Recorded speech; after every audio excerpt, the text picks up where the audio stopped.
Tuning into the online broadcast network, AfterBuzz TV. Over 20 million weekly downloads in over 150 countries, and your number one source for after-show entertainment.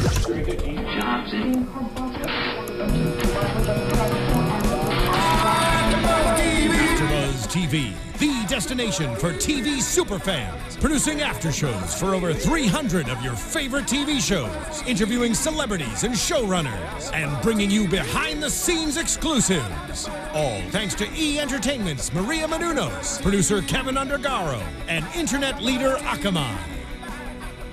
Now, let the buzz begin! Hello and welcome to the King of the Nerds AfterBuzz After Show. We're too sexy for this after show. Yeah, we are. Woo! Guys, thank you so much for tuning in. If you haven't already, make sure you go on to youtube.com/AfterBuzz and subscribe. Also, we are on iTunes and SoundCloud. Hit up both of those. I'm your host, Yael Tygiel. You can tweet at me during the show if you want to, at Yael Tygiel. That's YaelTygiel. Curtis isn't here today, but I've got Xander Jeanneret. Hello. Tell the people where they can tweet at you. You can tweet me at Xanderific with 2 R's and 1 F on Twitter, and you can catch all of the Nerds commentary during the episodes at #NerdsRule. Awesome. We need to jump into this episode. So much happened. So much drama. What an episode, right? Yeah. And luckily for all of us, we will soon have Todd the Bod. Todd the Bod himself? Todd the Bod, who is too sexy for the show. He's too sexy for the show. Yep.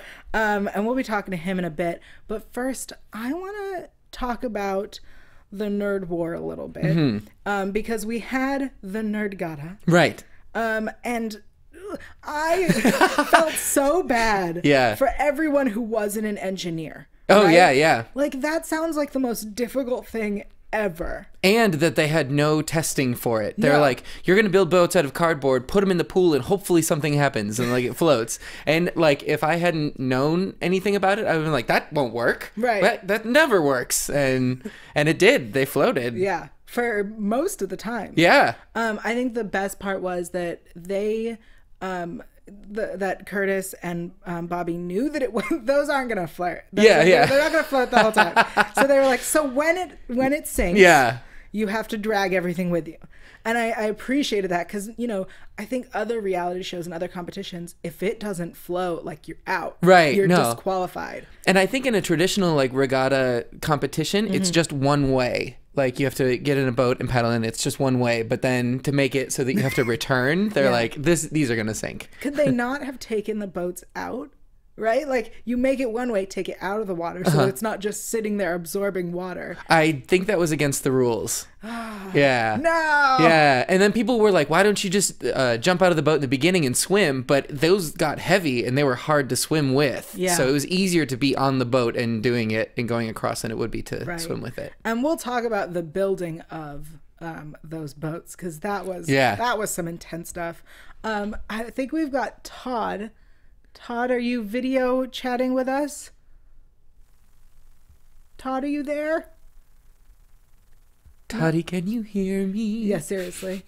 Doesn't seem like he is there at the moment. Okay, we're trying to call him back. All right, we are having technical difficulties. We will call Todd back. Yeah. Okay, so let's talk about building these boats. Yeah. Both teams went on different routes. Yeah. I feel like, in my mind at least, the square ones made the most sense.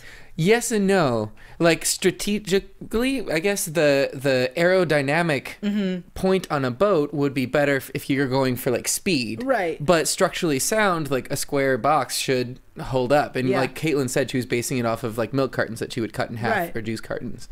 I love, so each team had like a person who was like, I got this. I know how to do this. And normally for most of the challenges, that there is someone that's like that. Like, oh, I'm going to take point on this, guys. This is my area of expertise.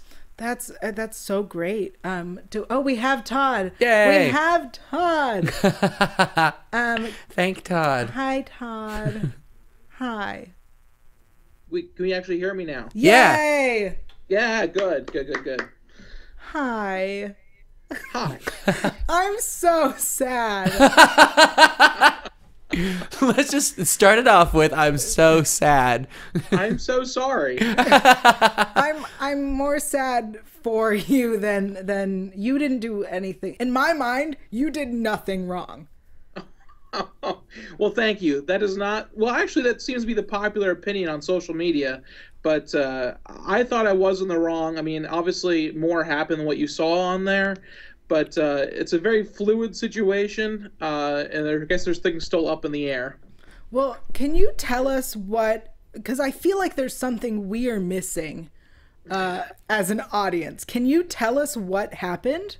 Sure. I mean, I can probably give the basic breakdown.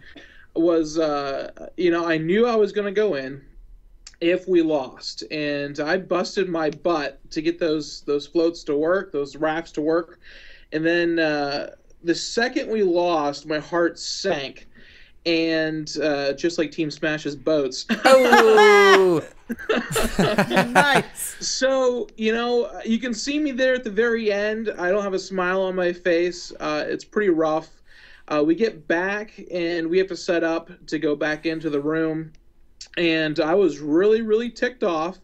And I actually stormed past a producer to get back to my room, which usually not supposed to do. I kind of threw him out of the way. Wow. Camera chased me down. All I wanted to do was be alone for about 30 seconds, which didn't happen. We go back outside. There's just a lot of me being upset. There was so much that happened that day. There were so many emotions that went through my head. And so when I found out they voted me in, I was upset. I was really upset. And so, you hear me say, where the hell is Lily? But it was a little, not that word. I go wandering for about 20 minutes, almost muttering to myself like a madman, just waiting to see what I was going to say, because I knew I was going in. And I thought if I yelled loud enough and long enough that things would shake loose and I might be able to save myself. And so when she finally came in, I mean, I went off like a cannon for about 20 minutes. And I don't know if you've ever been so upset that you just need someone to literally drag you away because you can't stop yourself. That's kind of what happened. Mm-hmm. I could not stop myself. Ben getting in my face wasn't helping the situations. But when Rochelle literally grabbed me and pulled me, that's exactly what I needed. Well, so I have a few questions about how this went down. Sure. You knew going in that they were going to vote you out. that's the rough part.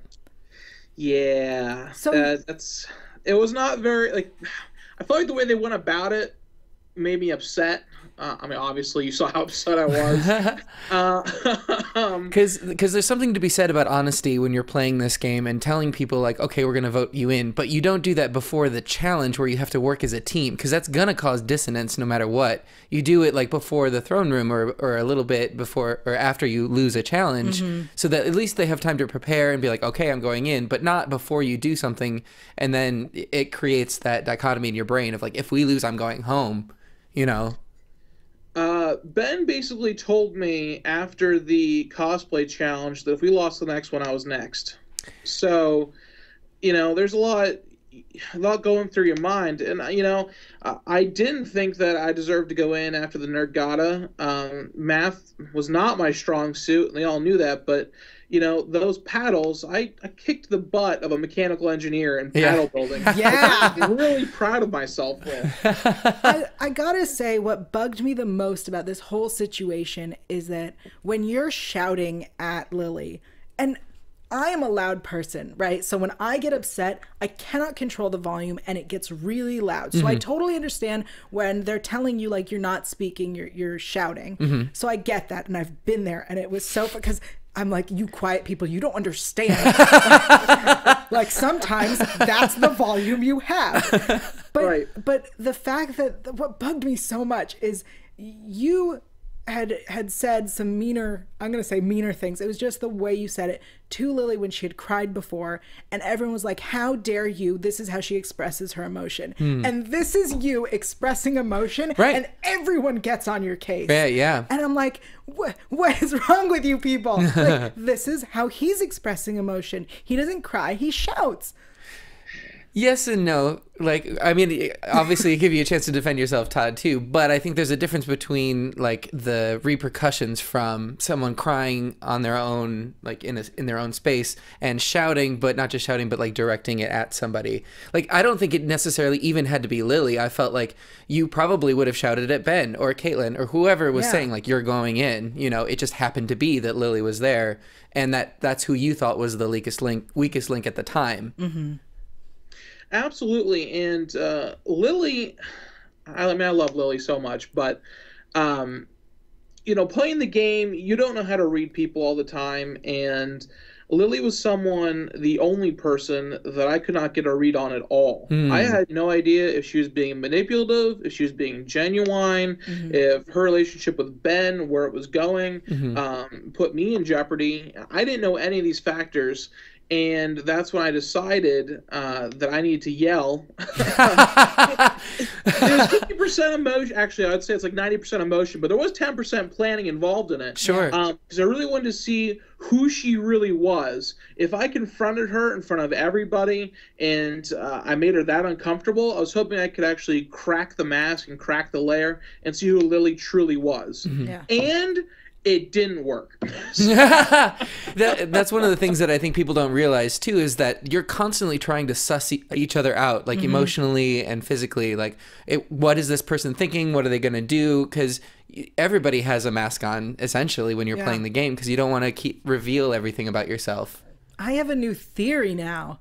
So here's my theory. Okay. Bear with me. So because I don't know if anyone's watched the previous after shows where I say that I am that evil manipulative person, but like that's kind of a great plan to get her to crack and see what it is. And the fact that she didn't makes me think that she's actually much more manipulative, because she stood there and knew that everyone would come to her defense, and she cried, which, I mean, I'm a crier, so I would cry too, but like, you know, that she played her part. And everybody has a different way to play the game. And that's just the way that Lily plays the game. And this is just the way that Todd plays the game. Yeah. And your analogies, this episode was full of analogies. We got Bruce Banner, we got Batman, we got I bet the producers loved that, because not only were you in the heat of the moment, but you were making nerd analogies left and right and calling her Cersei Lannister. Yeah. And I bet the producers were just sitting in the back like, yeah! I mean, it was great, because especially that clip that made it in from Rochelle saying, "Aren't you guys lucky getting reality TV?" Yeah. So true. It really is. Because you can see that was 100% raw emotion coming from me. Like, I was so upset. I don't even remember half the things I said, but apparently I can still make sense when I'm in a tirade, which is pretty good. Yeah, nerd rage. I decided I needed like a fluffy white cat to stroke, and apparently I'm really good at monologuing when I'm in my one-on-one interviews. It was great. It was absolutely fantastic. The thing that bugs me the most, I guess a lot of the situation bugs me, but you knew ahead of time you were going in. Did you throw the nerd war, or the nerd off? Sorry. No chance in hell did I throw that. People have been asking me that all weekend if I threw it, because I got my butt handed to me so badly. I think I'm the first person in King of the Nerds history to not score a single point in a nerd off. But like I was even saying, like I brought up the mighty Damballa the snake, and I had it in my brain that had something to do with snakes, and it did. But it was Medusa, and I needed to get the mirrored shield, and I didn't grab that for Perseus. And I remember specifically reading when I was studying about Dionysus's staff and how it's made from this special branch. And that's why I was so confident in my answers. That's what I love so much about this challenge, is that the challenge producers actually had to pause this twice, because I was so confident in my answers they second guessed themselves.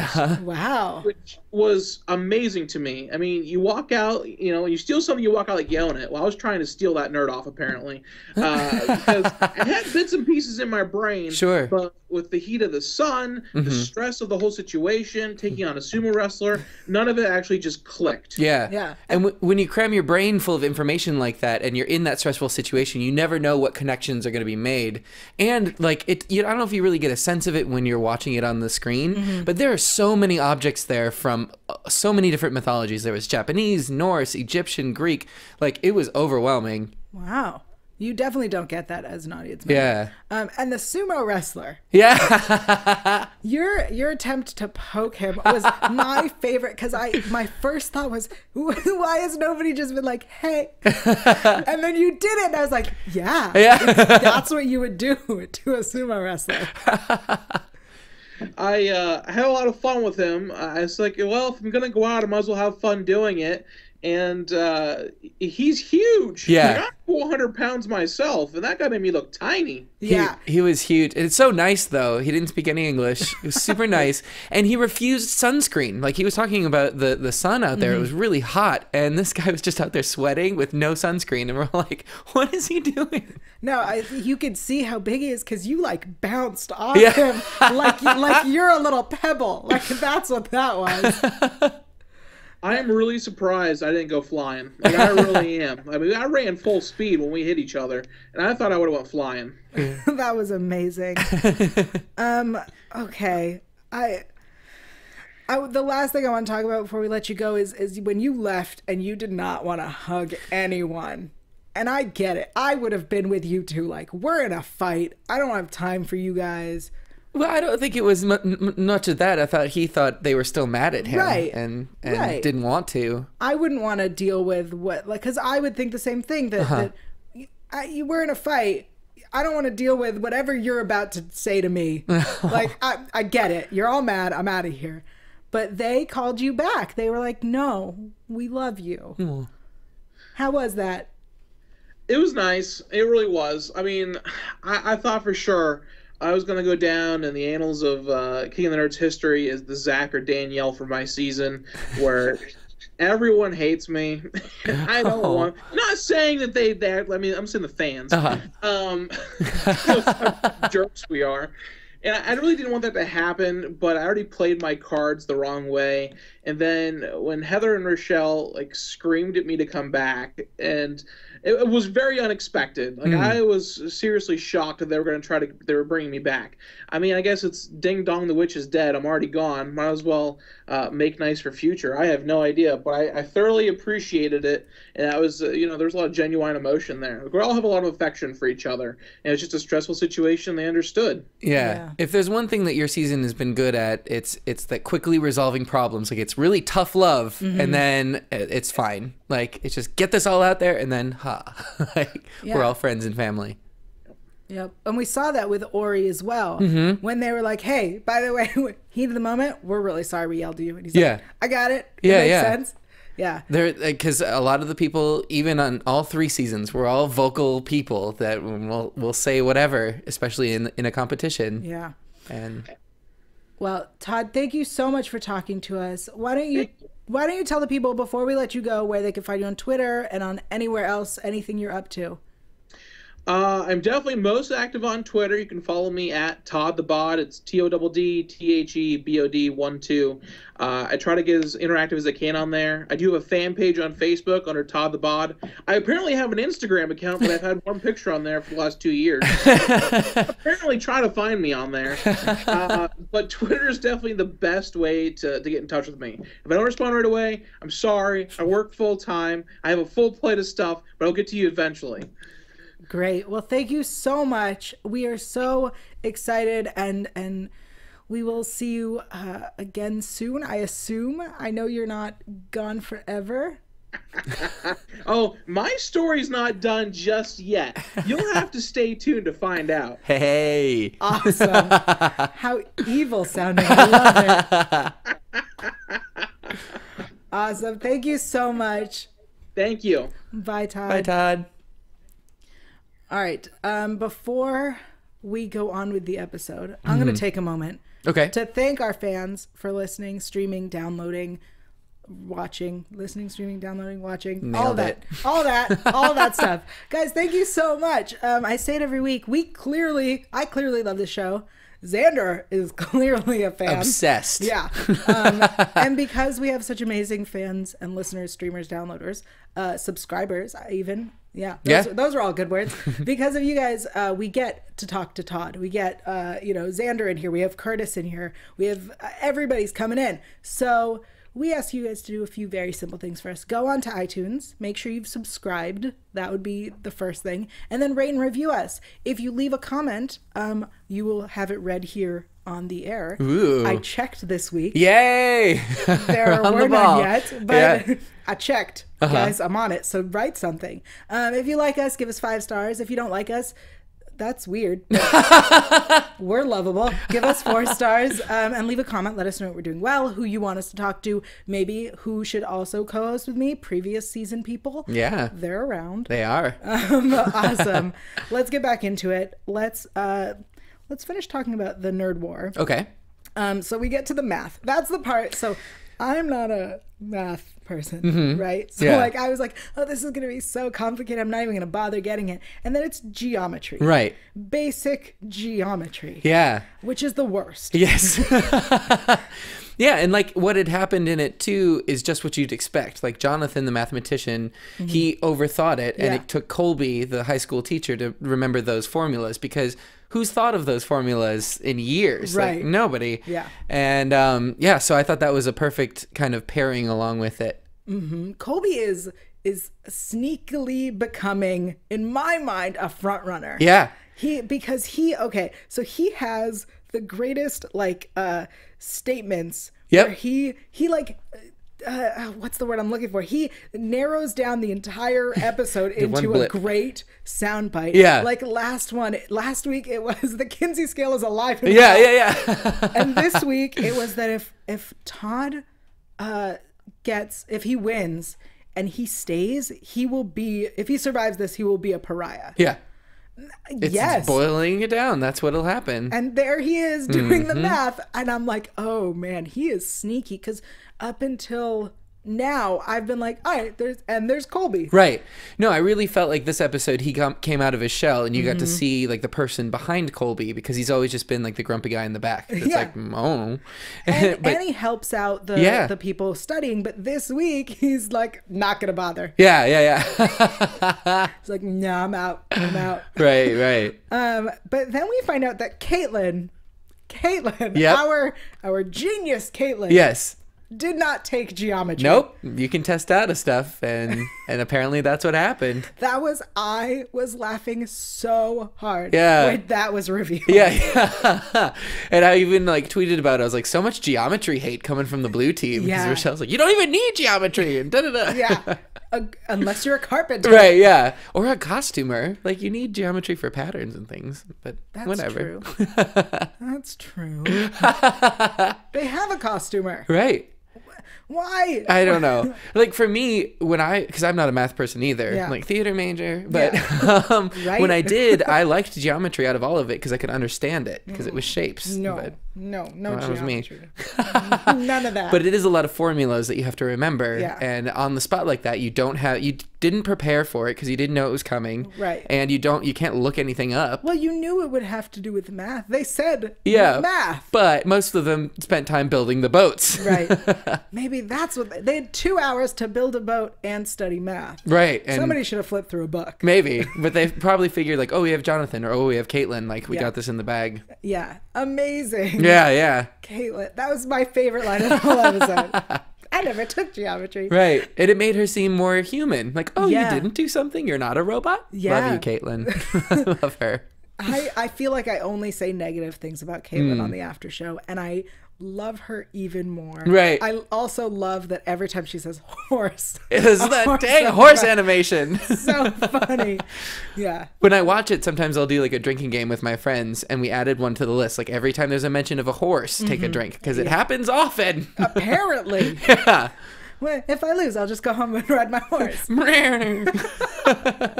Okay, that was the last thing I wanted to say about the nerd war. I have one more thing, and you can kind of see it in the thing too. But sitting there watching it, I really thought that Heather was like the problem child of the whole house, because we saw them get to the other side and I've seen her screaming the whole time. Yeah. They get there, they're doing the math, and all I see is her jumping up and down, like screaming at people. And I was like, that's the problem child. And I love her. She's so much fun to watch on TV. Yeah. And then coming back, she takes a running leap off of the pool edge and goes through her boat. And they have to drag the whole thing. They were going to have to anyway. It was sinking, but it was really funny. I really wish we would have seen that. I think you can kind of see it, but you have to know to look for it. Yeah. All right, like she just like pencil dives through the boat. Oh, that's yeah. Heather, this episode and last episode. So here's where I'm having trouble. And I think it's because I'm seeing myself in her. Right. And I don't like seeing myself. I think I'm going to get so much hate. I feel like she thinks she needs to stick her nose in every situation. And she needs to voice her opinion because it is correct. And the problems that I have with this is that I do that all the time. And so seeing it and being like, oh, that's so frustrating. And then being like, oh, crap, I do that. I'm a terrible person. No. And I don't think you're a terrible person. And I don't think that she is either. Person. No. No, but I feel like she just is sick of everybody bottling everything up and not saying anything. Yeah. And so she feels the need to call out the obvious because no one else will. And that's kind of true. Yeah. It happened a lot with our season too. Is like nobody would really say anything, but Chris Jackson was there and boom, he would drop a truth bomb. Yeah. And like, even though they think it's correct, most of the time it is correct. And they're just the only ones that are going to say it. Yeah. I know I'm that person. Yeah. You know what?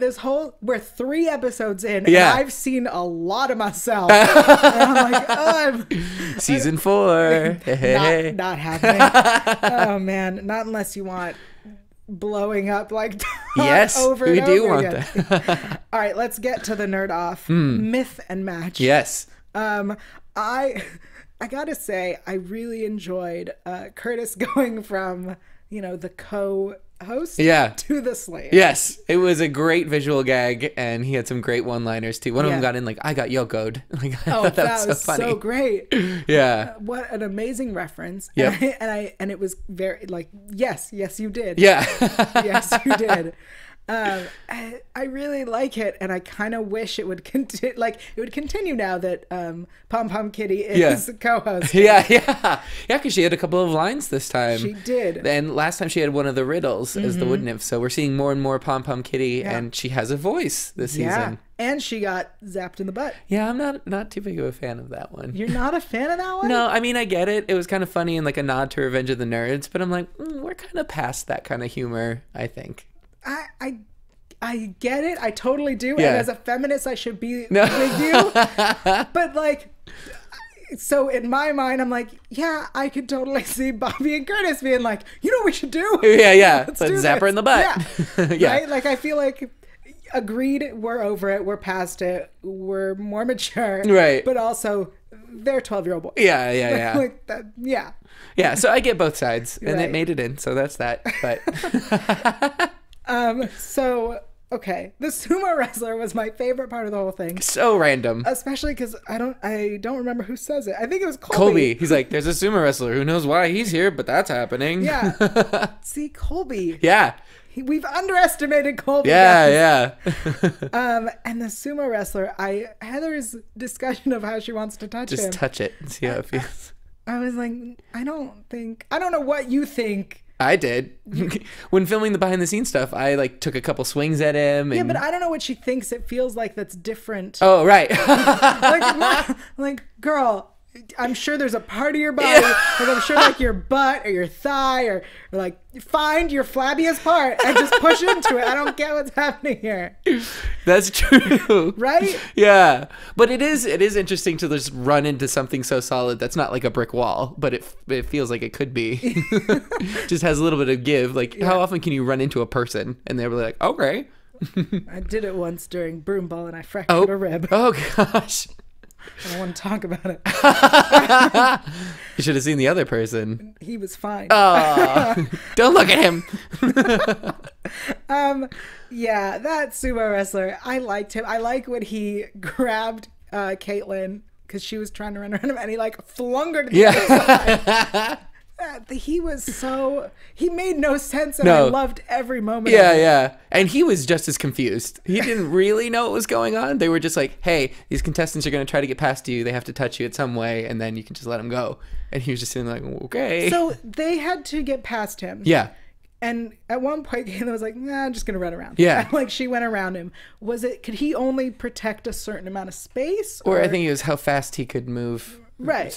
Because she was quick. But it didn't look like, I mean, maybe it was just the angle we saw. It didn't look like he was like, yeah. Yeah, that could have been. It went on for a while. They only did 4 items. Well, or 4 characters, 4 myths. For every competition that you see, there is most of the time a longer version of it. It doesn't change the outcome of it, like the winner is still the winner or whatever, right.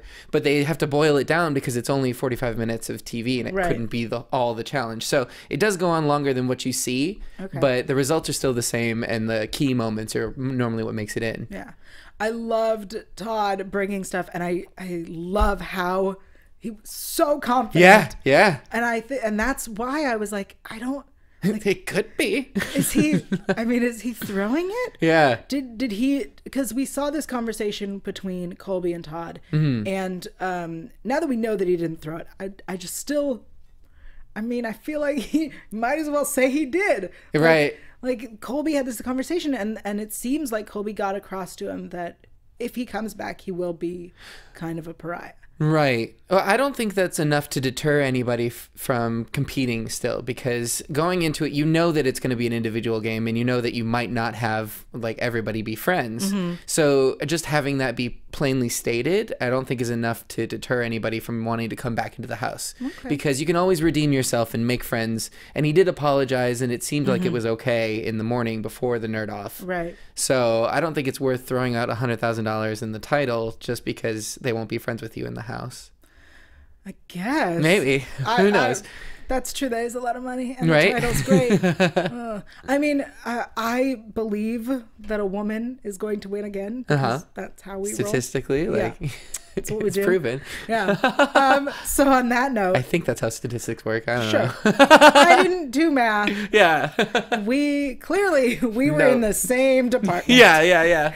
All right. I think it's time we head into predictions. Ooh. Oh, wow. And now, your AfterBuzz TV. For those listening on iTunes, there are blinking lights. Oh, yeah. Which are freaking Xander out. So you know the outcome. I do. So you can't. I can neither confirm nor deny, but I can say what's interesting. Great. So next week is our nerd anthem battle. Yes! I'm so excited. And it looks like it was announced. Our guests are Moby, Lisa Loeb, and Travie McCoy. Yes. I'm going to, and from what I saw in the promo, Heather snaps at Moby. Yeah. Okay, so that's a thing that's gonna happen, which is first off amazing. Right. I don't think anyone's ever snapped at a judge. Not to their face, I don't think. Right. Yeah. I mean, and Curtis was telling me before that like they're supposed to be very separate and not look them in the eye and not talk to them. Well, yes and no. Right. Like a lot of times you can defend yourself in some capacity. Okay. But sometimes it goes a little far. Yeah. And so seeing that is another moment where I'm like, oh, Heather and I are so similar. Like we don't know how to keep our mouths shut. Right. Cringe. My prediction for this week was that Todd would throw something, and he threw a fit. I meant a physical. Oh, something. Right. He might have. I don't know if they showed anything. It wasn't. With it. No. Yeah. He may have thrown something. It wasn't in the episode. I was disappointed. So I feel like I'm going to continue with my throwing. Heather's gonna throw something. And it might be a fit. Yeah, it might be a fit. Might be the game. No. She seems way too competitive. Right. To throw it. I continue with my prediction that a woman will win, and that by season 4 the show will be the title would be changed to Queen of the Nerds. Right. Well, there's been a lot of debate on that too, because king is just a title and it's not necessarily engendered. It's because there have been female kings in the past. Such as? I don't know for sure, and I should have looked it up, but I know that they that do exist. So, and plus King Kayla just sounds cooler than Queen Kayla. I think that she deserved that title. Alliteration. It's true. But I feel the show, I mean, clearly, I'm going to sound so terrible. Clearly we are superior as nerds. And therefore, the title should be changed. Right. Well, I think that gender has come up a lot this season, especially of like boys versus girls, and part of the thing that I'm trying to promote is that it's nerds. It's just nerds, and doesn't necessarily have to be girls versus boys. Like there is. Like with women being marginalized in some capacity in nerdy professions. Oh, for sure. Yeah, like there is some sort of standard that's set there. But on this game and on this show, I think they've done a good job of saying like they're nerds and they're nerds. It doesn't matter if you're a man or a woman. Yeah. I'm still going to fight for the title change. Oh, okay. You can. Or to change it to a even less gendered title. Like ruler of the nerds. Ruler of the nerds. Yes, that's what I want. Or Kingdom of the Nerds. Okay. Because that's a thing. But you want the person, like you want to win. Okay, all right. Yes. The ruler of the kingdom. The ruler of the kingdom it for a horse. Sense in my head. Yeah, Yay. for a horse. When he told me to just tie up this after show. So my predictions next week, I think we saw, was it Jonathan who is in the Secret Six and started kind of wavering on his convictions? Right. It was Jonathan, right? Yeah, because he didn't want to send in Caitlyn again. Because he felt like it would make him a jerk. Right. Which I think I disagree. I think arguing like she is the strongest player makes it seem like you really are concerned. Yeah, but it does suck to get voted in like consistently, you know what I mean? But she knows it's because she's so cocky and it's great. Yeah, it is. Yeah, so great. Because she's like, I am smarter than everyone. She's literally said that on the last episode. I think she said it multiple I'm smarter times. than these people. Yeah. I wanted to say it to their face. Yeah, she probably did. I want to see it. I want her to continually say it. I love horses, and I'm smarter than everyone here. Okay. So I think I said in the first episode that I didn't think she would make it to the end, and I think she might. And I think the Secret Six will either get discovered next week, or Jonathan will like backstab or flip flop. Yes. He is weak. Which team do you think is more equipped for the upcoming like anthem challenge? Like who would be more creative or musical of the two teams?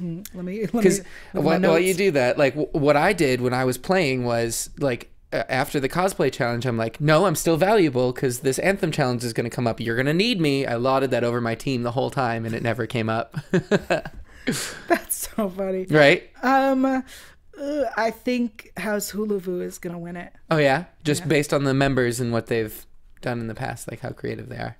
Yeah, I think literally based on Lily, Ben, and Rochelle.